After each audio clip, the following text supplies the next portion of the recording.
In this report, when automotive product placement goes horribly but hilariously wrong.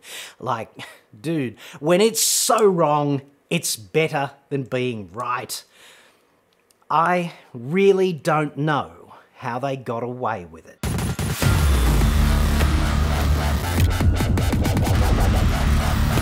I'm John Cadogan from AutoExpert.com.au, and I get new cars cheap for buyers here in Australia.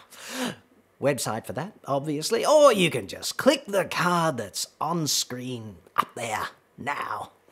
In today's report, product placement, okay? You know what that is, when automotive brands jump into the sack enthusiastically with celebrities and or pop culture, usually after parting with fat wads of serious cash.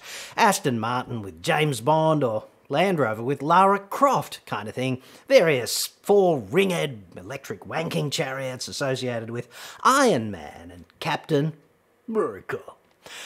Pro tip on all of this, okay? Audi even has its very own product placement division, which, if memory serves, is headed up by a dude named Kai Mensing, who justifies his existence by telling TMZ and others at every opportunity that Audi would never reach such a large audience using advertising alone.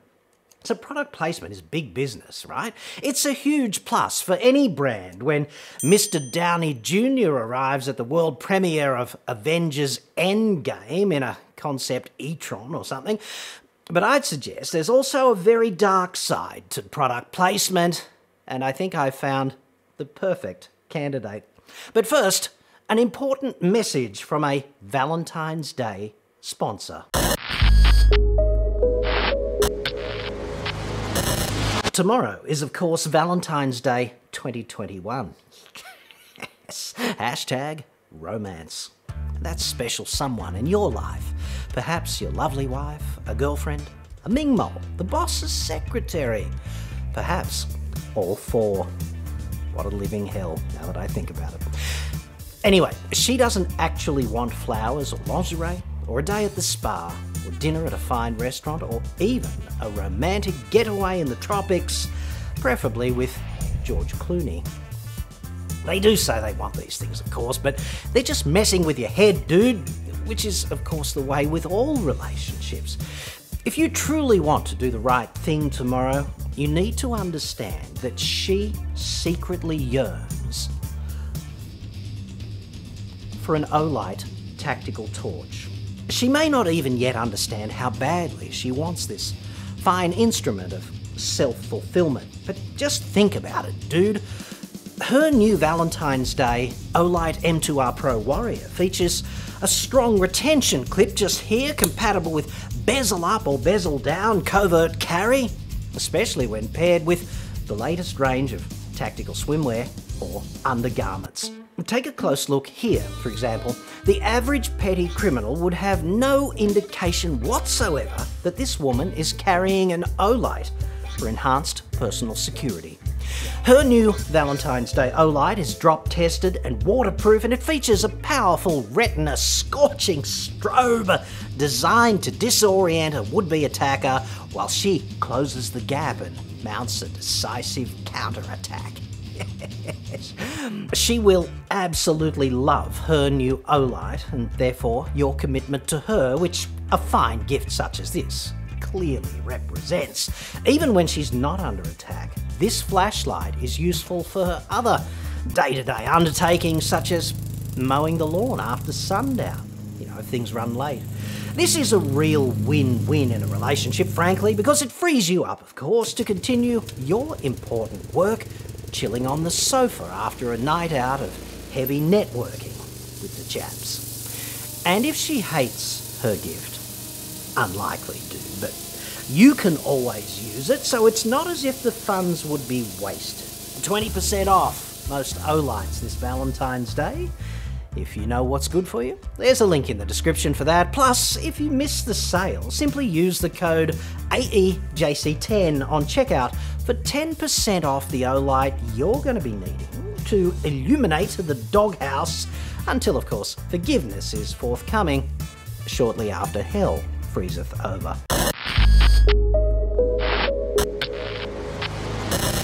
In keeping with this whole tactical theme, let's talk about Casio. Product placement with Jeep. It's so good, as John Mellencamp would say. Actually, he did say that in 1982. As you doubtless know, I am a sucker for a good Casio G-Shock watch, like this one. Love is not too strong a word for my attraction vis-a-vis jumping into the nearest hot tub with a Casio Mudmaster. The Mudmaster is an epic timepiece, of course, which is a perfect fit for someone as grubby as me. Let us not forget that I work in the turd mine that you might think of as journalism. So filth is, for me, hardly an abstract concept and rather more of an occupational hazard. These watches are popular with emergency services personnel and the military, of course, and apparently even Ron Howard and Francis Ford Coppola wear them on a regular basis. And let's face it, they could afford anything. Which, in a roundabout way, brings us to Jeep, part of the new Stellantis shitbox empire. When Casio decided to launch its most advanced G-Shock ever a couple of years ago now, the GPS-equipped Rangeman watch, they needed a deeply authentic marketing ploy to jam the messaging all the way home to the public. So they chose a vaguely SAS-style dude wearing a rather tactical shemag, driving through a harsh desert wasteland on a mission, presumably to save the world from, I don't know, an outbreak of pandemic whatever. Zombies, probably. And to make the story work, they needed a credible, iconic vehicle which a danger is my middle name kind of dude, such as our hero, would probably drive.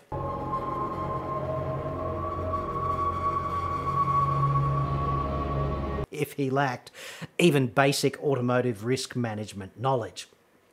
A vehicle instantly recognisable and virtually guaranteed to behave in the manner demanded by the underlying story of toughness and durability here.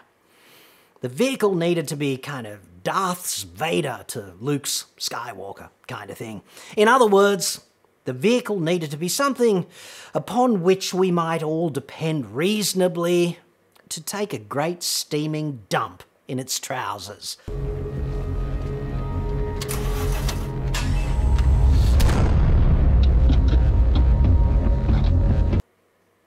Excellent product placement, Casio. Well done, dudes. See, it's the little details that make films credible, I'd suggest. A Hilux would never poop in its pants in this manner, but a Wrangler? Speaking frankly, I think we can all see that. I know I can. Anywho, predictably enough, SAS dude dumps Stellantis' finest somewhere out there in the great fuck all and gets saved by the watch.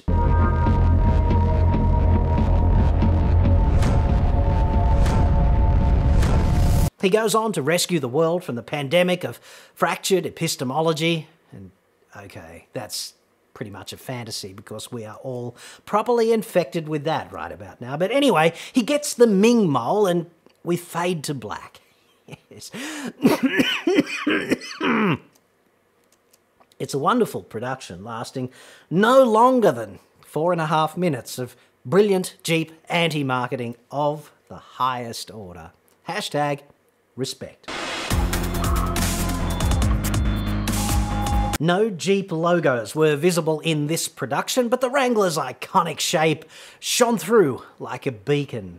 Like, there's no doubt, at least not to me, and I am rather pleased about that.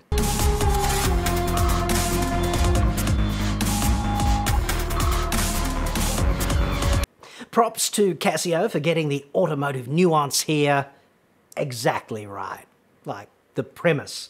And let us not forget that Clarice Starling needed Hannibal Lecter, in a sense, more than Hannibal Lecter needed her. I mean, otherwise there would not have been such an epic struggle. The hero always needs a villain, and I'd suggest this is just that. I can't think of another more credible way to juxtapose on-risk reliability against evil four-wheeled shitboxery. Actually, now that I think about it, perhaps with the next one, they could just use the new Defender, Like, hey, that could work. Just ask the boys over at TFL Studios how to script that one. I'm sure they could be of considerable assistance. Incidentally, Defender just won a safety award from the RACV here in Australia, counterintuitively. Perhaps this is because it's always broken and therefore it cannot crash. That would make it pretty safe, and that's an example of extreme innovation right there. No tailpipe emissions either in that case, so Green Car of the Year contender 2021. Stranger things have happened. May not be the real reason for this RACV safety award. I don't know. I'd have to do research, dude. I don't know how they got away with it, however, back at Casio.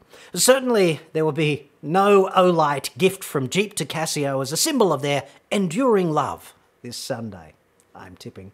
Link in the description there, just saying, and incidentally, I can think of only one other automotive anti-product placement that is almost as good as this one, and possibly even better. I'm looking at you, Michael Bay. Can you think what that one is? Can you think of a better product placement that worked out worse for the victim brand, for the villain brand? Do let me know in the comments below.